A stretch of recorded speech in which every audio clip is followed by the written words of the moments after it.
You are looking at Julian's pronunciation guide, where we look at how to pronounce better some of the most mispronounced words in the world, like this other curious word. But how do you say what you're looking for today?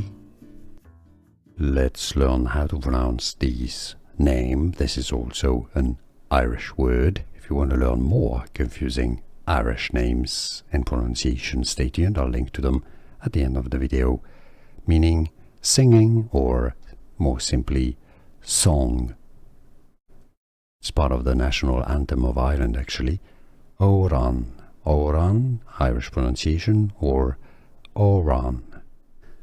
Here are more videos on how to pronounce more confusing words and names too many mispronounced. Like this video if you found it useful. I appreciate your support. I'll see you soon, and thanks for watching.